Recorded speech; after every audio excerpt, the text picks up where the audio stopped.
In the summer, it's routine for Gary to go on business trips. Even when I had a miscarriage, he had to go. I couldn't help but secretly follow him. I discovered that every year, during the month he was on a business trip, he was actually with another woman and a child. What's even more ridiculous is, during those fake business trips, his parents, friends, and colleagues were all helping him cover up.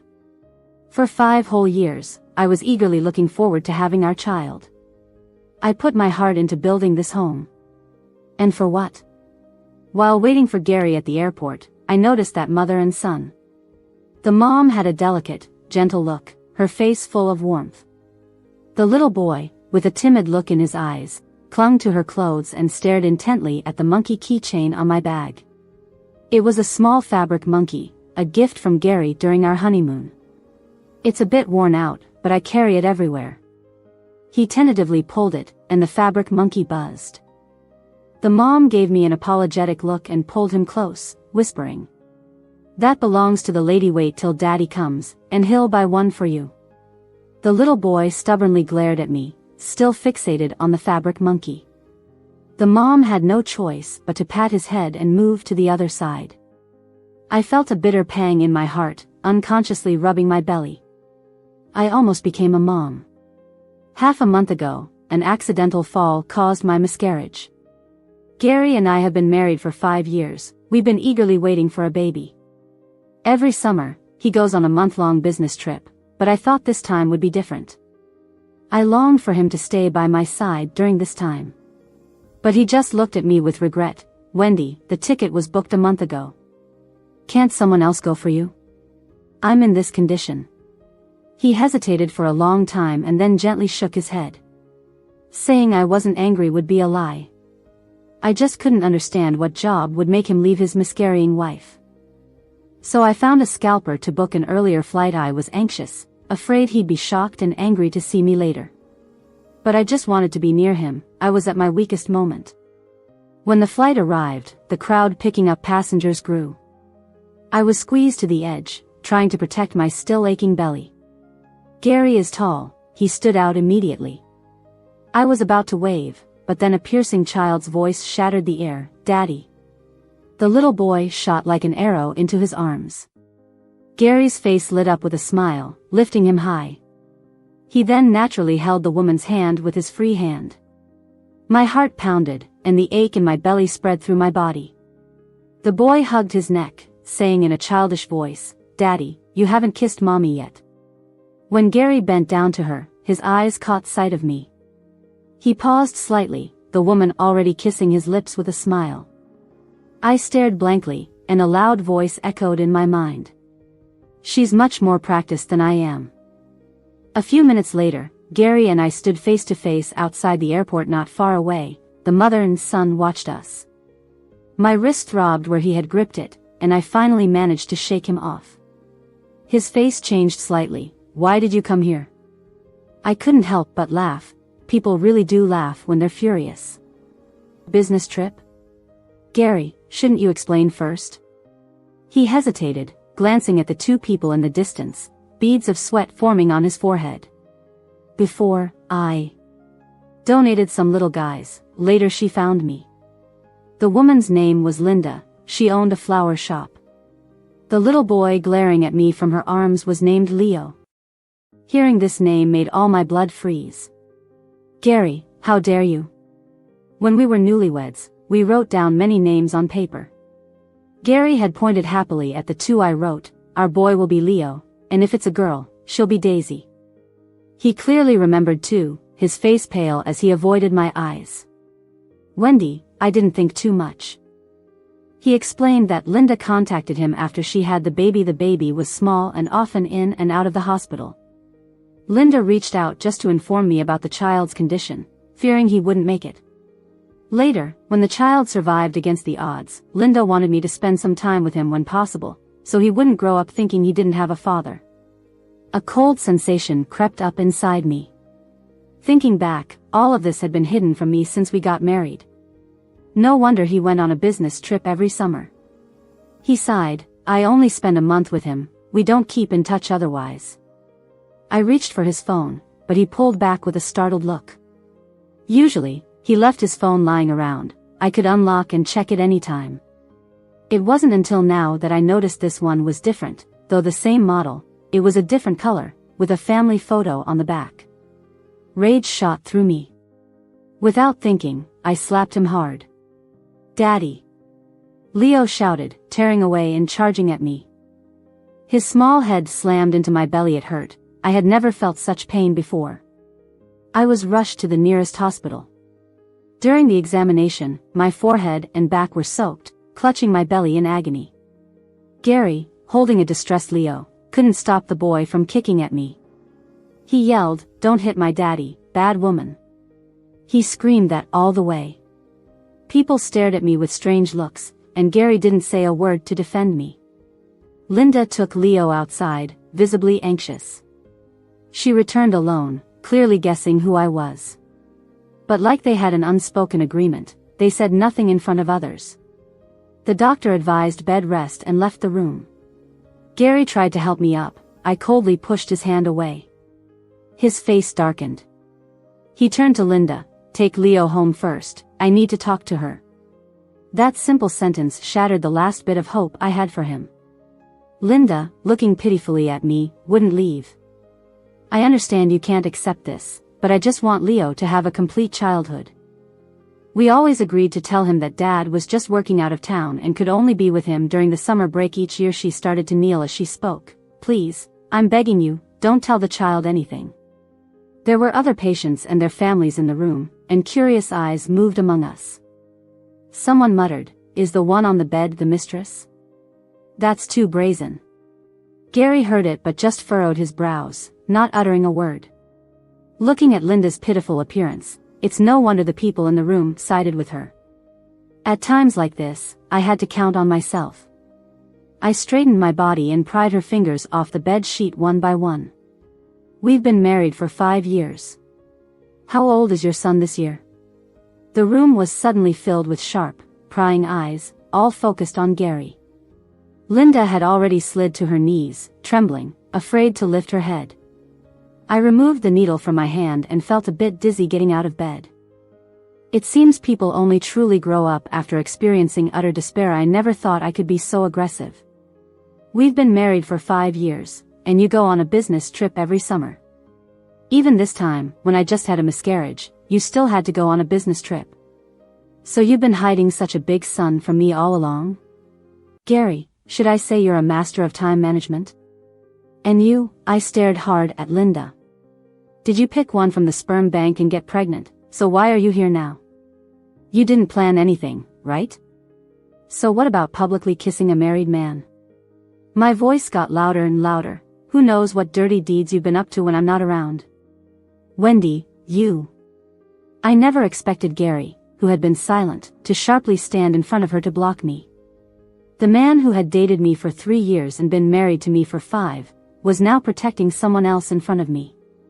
"Linda didn't want to compete with you. We're only doing this for the child." I couldn't understand how he could shamelessly say that with a straight face, with one hand shielding the woman behind him. He spoke to me with deep emotion. "It's just 1 month a year, the rest of my life is yours. When Leo turns 18, we'll explain everything to him." Linda, behind him, spoke timidly. "It's just 1 month, the child won't bother you once he grows up. It's you, not you too." I heard clearly the small hidden intention in her words. Leo pushed open the door and ran in, diving into Linda's arms. He was holding my fabric monkey, waving it provocatively at me. Gary recognized it and frowned, reaching out to grab it. "That's the lady's, give it back to her, Leo." I had already stood up, coldly watching the boy writhing in her arms. "Don't bother, keep it." Being so young yet having sticky fingers, one parent clearly isn't enough.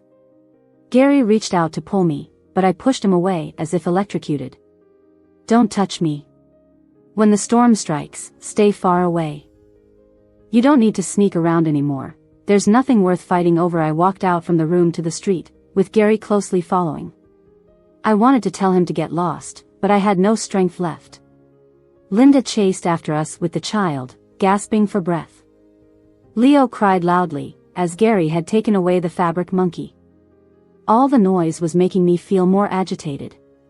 Gary kept trying to grab my wrist. "Wendy, let's talk when we get back." I had to stop and look at him. "Besides me catching you, who else knows about this?" He avoided my eyes, looking awkward and nervous, and I already knew the answer. His parents knew, his friends knew. Maybe even his coworkers knew. During his so-called business trips, they helped cover for him. I felt an immense sense of absurdity. So all that talk about company financial issues and canceled vacations was fake? And your salary cut by a third, also fake? He suddenly seemed a bit impatient. "Wendy, I never cut your allowance. Have I ever denied you anything?" Of course, he's so righteous even when a friend jokingly said he didn't love me enough for not handing over his salary card. He could deflect it by saying, "I just don't want Wendy to worry about finances." If he had given it to me earlier, would we be here now? I took a few deep breaths to steady my frayed nerves. "I'll contact a lawyer to draft a divorce agreement soon." He looked at me in disbelief. "Just over this small matter?" "Wendy, this child was before our marriage, and my feelings for you." I held back nausea and interrupted him. "Marital income is our joint property. I will reclaim every penny you transferred out." I said this while looking at Linda. Her expression changed slightly, but she still pretended to calmly smile wryly. "I'm not after money. I haven't touched a single cent of it. I can give it all back." I flew back alone, contacting a lawyer before boarding. Gary wanted to follow me, but Leo wouldn't let him go. The little boy cried till his face turned red, gasping for breath and starting to cough. The two adults were fumbling, patting his back, pinching his philtrum. Amid the chaos, I coldly passed through the security check. Before turning off my phone, I called my former boss to ask if he still needed people. He was stuck in rush hour traffic. Shouting, "What kind of nonsense is that? You're always welcome back." Gratitude welled up inch by inch in my heart, turning into choked up thanks. Over half a year ago, Gary encouraged me to quit to focus on getting pregnant. After the unexpected miscarriage 2 weeks ago, I fell into unprecedented sorrow. The feeling of abandonment and helplessness was overwhelming. Throughout, Gary remained calm. As if the sadness didn't concern him, as if we hadn't lost the awaited new life. The flight landed in the middle of the night. Dragging my exhausted body, I walked out, seeing my best friend and her husband waiting with red eyes. Tina ran over and hugged me tightly without a word. My emotions completely collapsed on the way. I buried my head in her shoulder, crying my heart out. Tina's husband Zach was the lawyer I hired. He was also a longtime friend of Gary and me. At that moment, he could only stand there helplessly, explaining that he really had no idea. I believed him. Gary wouldn't dare let Tina know. Ever since we started dating, Tina looked down on him and tried to break us up countless times. Now she's so angry that she's punching my back with her small fists. "I told you so. You can't outplay someone who's that smooth." Tina and her husband drove me home, and my phone kept ringing on the way. Gary was calling, and so were his parents. Tina angrily turned off the phone and said, "No talking except about the divorce." I had never felt so exhausted. When I had the miscarriage, Gary's parents had red eyes as they comforted me. But now, thinking back, they must have known about Leo all along. I felt like my whole world had turned upside down, and I was the only fool who didn't see it coming. Something flashed in my mind. I suddenly felt cold and clutched Tina's hand tightly. "Come with me to the hospital tomorrow." I had all my checkups at the maternal and child hospital from pregnancy to miscarriage. After coming out of the doctor's office, I was trembling uncontrollably. Tina was so furious that her face turned white, and she used every swear word she knew. The doctor's words kept echoing in my ears. "Your husband brought your medical records to ask me questions. There was also a little boy with him." Tina stared at me, pressing her hands on my shoulders. "I can't understand how he could do something like this behind your back. Leo wasn't just weak after birth, he had thalassemia. No wonder Gary suddenly pushed for us to start trying for a baby. He kept urging me to quit my job and stay home to rest right when a big project was at its peak. When I got home, Gary was already there. He looked like he hadn't slept all night, with dark circles under his eyes and his shirt all wrinkled. "Wendy, I'm back. I'll spend this month with you." I calmly changed my shoes and took out the prepared divorce papers, placing them in front of him. He ignored them, just flipping through his phone. "Didn't you say you wanted to go to the beach? I'll book the tickets and take you once I've rested." He handed me a bag he had by his side. "I got you that bag you wanted. I wanted to surprise you on our anniversary." I put a black pen in front of him. He stopped talking and quickly looked up at me. "Your anger should have a limit, right? Didn't I explain enough? The child was conceived before we got married. I just donated twice, and I didn't even know who she was before Leo was born." He rubbed his temples wearily. "If you don't like it, I won't see her again." I burst out laughing. I couldn't stop, laughing until tears came out. "Gary, when I was pregnant, were you hoping for my umbilical cord blood to save Leo?" His face went pale instantly, staring at me. "Wendy, you? How did I find out?" I asked the doctor. "She said you impatiently asked several times during my pregnancy. If Leo's condition hadn't stabilized, would you have been devastated by my miscarriage?" I slowly took off my wedding ring and threw it on the table. It rolled to the floor. I was looking forward to our baby with all my heart. "Gary, you're not fit to be a father. If you have any humanity left, sign the papers quickly. Living under the same roof with you makes me sick." Gary contacted Zach to amend the divorce agreement. He willingly gave up all marital property, including the house and car, to me. The agreement Zach brought back already had Gary's signature. He regrets it. He thought he complicated something simple. I didn't know how their conversation went, but Zach said Gary cried. He really wants to win you back. He says he doesn't care about the property. Tina spat and glared at him. "Stop passing messages, all right? It's disgusting." Zach scratched his head sheepishly. "I'm just the messenger. No sides here." Gary moved out the day after signing the papers. He sent me multiple messages before leaving. Originally, he tried calling, but I hung up. "I know you don't want to see me right now. I'll stay at a hotel near the company.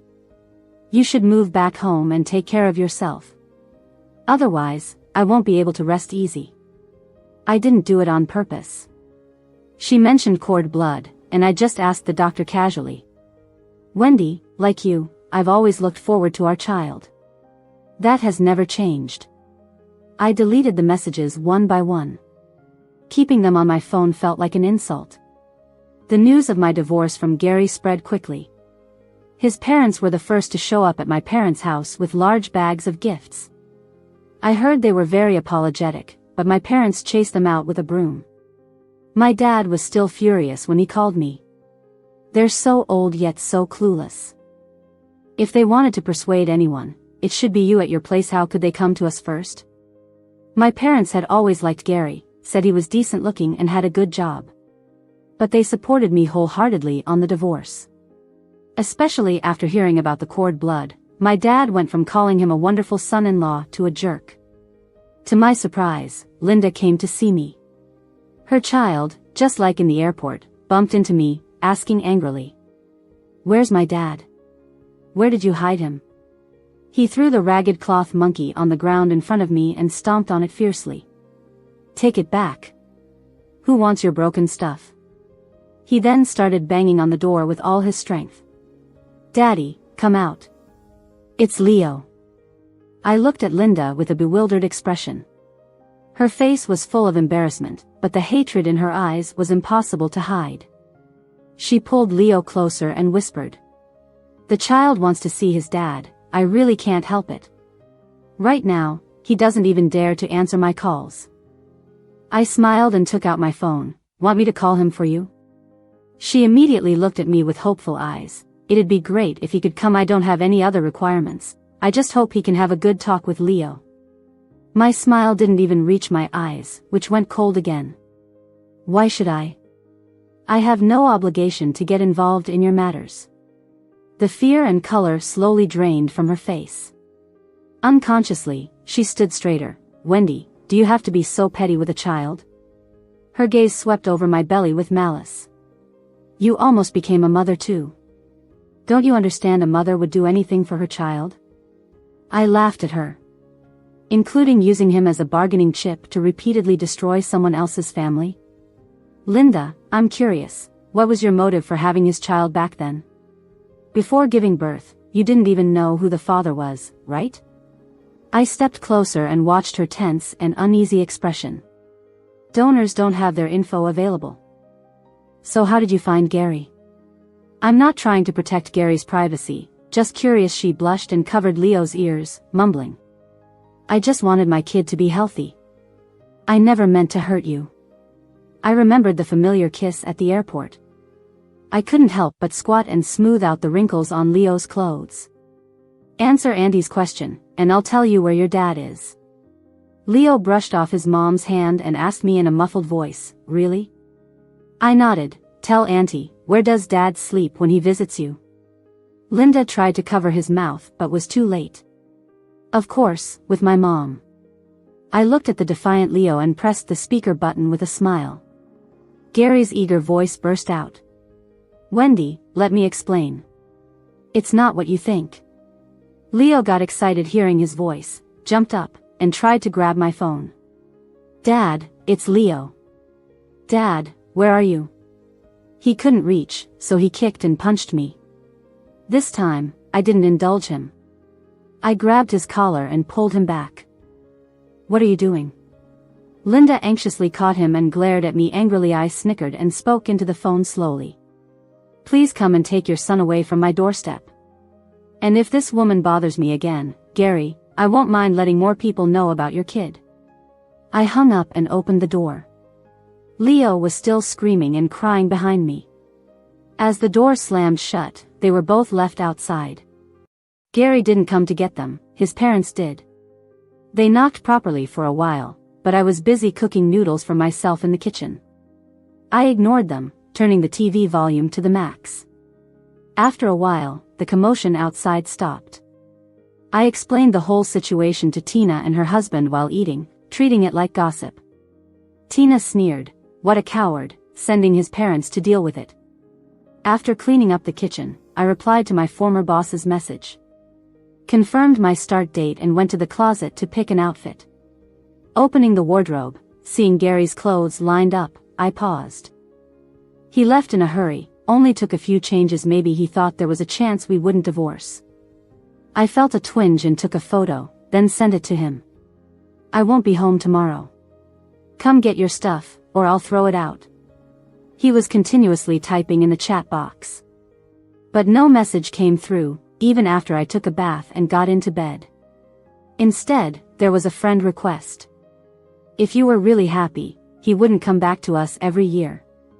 I didn't accept it, took a screenshot, and posted it on Twitter.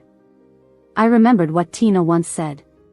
Some men lose their integrity from the moment they break up. Just from that post, friends I hadn't talked to in years were questioning Gary in the comments.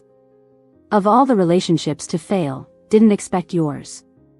He chased Wendy so hard, only to disappoint her like this? He seemed to have stayed up all night, sending countless messages. The top one was just a few words. I never meant to hurt you. It was like someone stabbing multiple times, then pitifully saying they didn't know it would hurt, bleed, or even kill. I adjusted my mood, put on a new outfit, and headed to work. On the way, lots of thoughts ran through my mind. From day one of our relationship, I tied my life to Gary's. Only now could I step back and reevaluate myself. No longer seeing myself just as someone's wife. I could face everything that happened between us more clearly. Saw his indecisiveness from the start. Realized he never saw it as hurtful. Trust collapsed, love faded faster than we thought. Returning from work, it didn't look like Gary had been back. I rolled up my sleeves and packed his things into bags. Tossed them out the door, took a photo, and sent it to him. Also informed him to finalize the divorce after the cooling-off period. Then I deleted him without hesitation. Not just blocked, completely erased. All those memories of our love vanished. On my second day at the new job, the front desk called about flowers from May, a blood-red bouquet of roses and irises, no card. I glanced and tossed it in the trash. Every day, the same flowers arrived. On the 10th day, I called the flower shop's number I found. The voice on the other end was Linda's, soft and gentle. Hello. I controlled my emotions and spoke slowly. The cooling-off period ends in 2 days. Can't you wait? She stuttered like a scared rabbit. You really misunderstood me. I just wanted to help him. I laughed in disbelief. You two are really something, always saying you'll help each other. Before being stupid, ask Gary if he ever sent me flowers. I'm allergic to pollen, and Gary was well aware of it when he pursued me. Linda was silent for a moment. Leo is sick, and the child really needs him now. He's staying at the hospital constantly. Wendy, the child is innocent. I didn't listen any further and hung up straight away. For another child, I might have thought of the one that stayed in my belly for a brief period, but Leo can't stir up my sympathy and pity. Innocent, I'm innocent, too. The cooling-off period ended, and Gary was late.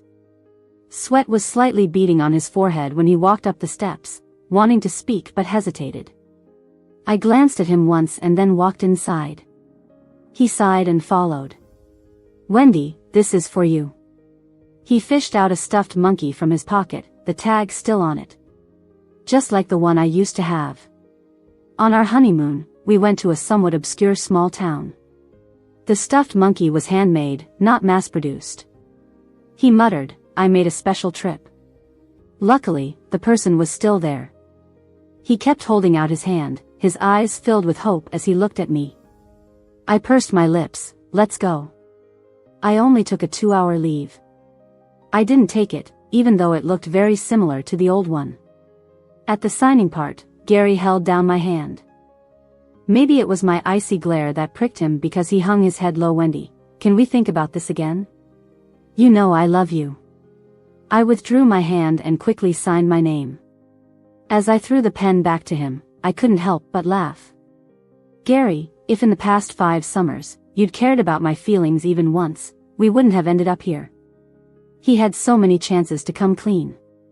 So many moments to turn back. He fell silent, his hand trembling as he held the pen. Tears dropped onto the paper. He hastily looked away, raising his hand to cover his face. His usually neat handwriting was all crooked that day. As I left, he called out to me sorrowfully from behind. Wendy, will you ever forgive me? I stopped and looked back at the bit of hope that emerged in his eyes. If karma exists, I hope every bit of it strikes you. I'm not that magnanimous. I love deeply, I hate deeply. Unlucky in love, maybe lucky at work.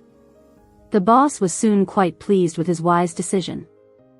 After a promotion and a raise during the low season, he gave me a long vacation. Tina and I quickly booked tickets for an impromptu trip. We basked on the beach, and at night we relaxed, drinking. Close to return, it started to drizzle. The beach had only a few people, with a sense of ease and relaxation everywhere. A child's piercing cry was strangely out of place. Tina and I followed the sound, both slightly stunned. Leo was lying on the sand, throwing a tantrum, sending sand flying everywhere. Shouting, I don't want to go, I want to dig sand. Linda stood in front, at a loss. Next to them, bearing a look of suppressed anger, was the ex-husband I hadn't seen in months. Maybe it was too loud. Gary looked around, slightly awkward. The moment he caught my gaze, he froze. Then, he walked towards me. Beyond him, I saw Linda's face turn dark in an instant. Gary looked at me awkwardly. You moved, didn't you? I went looking for you a few times. I thought this wasn't a good time for small talk, so I kept a cold face and ignored him. He looked down, awkwardly rubbing his wedding ring on his left hand. It was still our wedding ring. Quite deliberate. Tina snorted, teasing him. Gary, got time, huh? Not working, out playing with kids. Gary glanced at me, his face blushing more. I quit my job. I didn't expose him. Zach mentioned he's been struggling lately, losing several projects. The company reassigned, then demoted him. He left out of pride.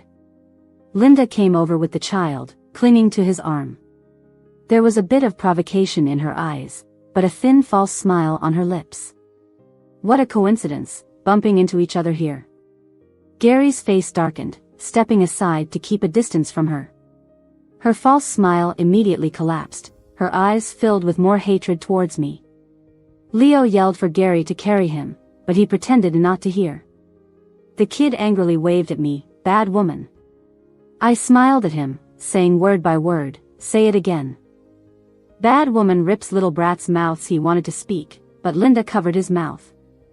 Gary looked utterly exhausted. "You guys go back first." There was such coldness in his voice that Linda's face changed, but she only gritted her teeth and turned away. Gary kept staring at me, like he gathered immense courage. "Wendy, can we talk?" I stood still. Anything can be said here. Tina also posed to listen, but her eyes were full of mockery. Gary sighed. "Leo had a few episodes. She's been pushing to have another child." I laughed. "Congratulations, you love being instant dad, don't you?" His face flushed, then paled. "Wendy, you know I don't love her. I don't want to force myself for a child." He looked at me eagerly. "Even if I made mistakes, don't I deserve happiness?" I held back harsh words, nodding dismissively. "You still have a lot to learn about picking yourself up and irreversible failures." The light in his eyes dimmed, and he fumbled. "I miss the old us." Everything was moving forward as we wished. Tina interrupted. "You might want to check on your son. He seems to be fighting." 2 kids were wrestling on the beach. Linda screamed, "Don't touch my son, he's sick." But it was Leo riding on another kid, pulling and biting. Just because he wanted the toy that the kid had, he shoved him down. Gary awkwardly separated the kids, apologizing repeatedly. But fierce parents ganged up, grabbing his collar and fighting him. Tina and I turned and walked away. The rain got heavier, and the sounds of shouting and screaming grew behind us. More and more people were heading the opposite way, rushing towards the beach. Soaked from the rain, I took a shower first thing when we got back to the hotel. My phone wouldn't stop vibrating on the bed. Next to me, Tina was on a video call with Zach, looking all lovey-dovey. I don't even remember when I fell asleep. Just that there was thunder and lightning flashing brightly in the middle of the night. When I woke up in the morning to check out, I saw people whispering in the lobby. "Did you hear? A man and a woman died on the beach yesterday." Sounded like a fight. Someone took out a knife. The man died a horrible death. Help had arrived, but he got struck by lightning several times. The woman seemed to start it. Someone saw her go back for the knife. And there's a kid in the hospital. Nobody knows if they'll make it. I glanced toward the beach from a distance. Lots of people gathered, couldn't see what was happening. My phone had a bunch of missed calls. The number looked familiar.